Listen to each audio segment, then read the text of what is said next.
Gawa naman tayo ng kutsinta. Lagyan natin na yung 1 cup of flour or harina, 1 cup of tapioca powder or yung kamuting kahoy na powder. Pagkatapos lagay natin yung 1.5 cup of brown sugar.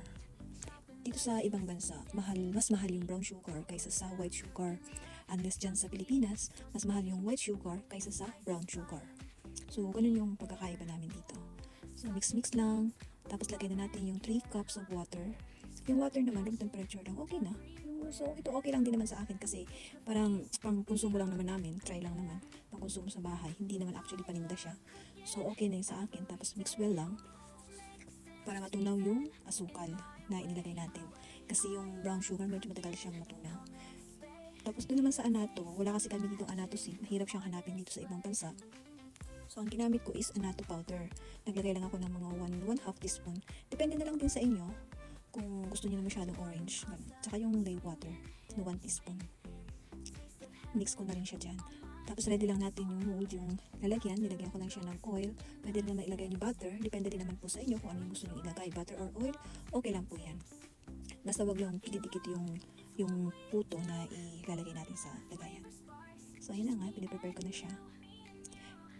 Ito naman hindi naman masyadong kasi kumbaga pang bahay lang naman. Hindi naman paninda, so hindi naman totally kailangan perfect. Kasi first attempt ko lang na gumawa nito, so hindi mo i-expect talaga na 100% mo siyang magagawa.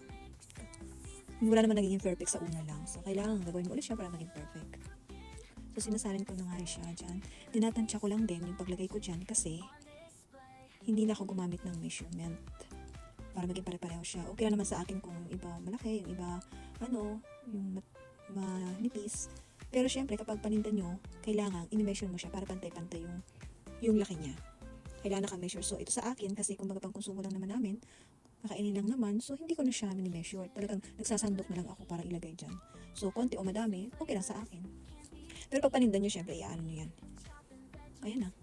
Saka lagay na din sa steam. Steam mo din siya ng mga 15 to 20 minutes o depende, depende sa kasi kung tutusukin mo siya ng toothpick, nakikita mo naman siya kung luto na o hindi pa kasi kumbaga wala na siyang didikit sa sa toothpick na gagamitin mo.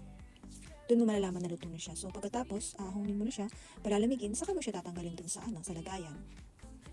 Para hindi na siya dikit, palamigin mo lang siya ng konti para hindi siya didikit.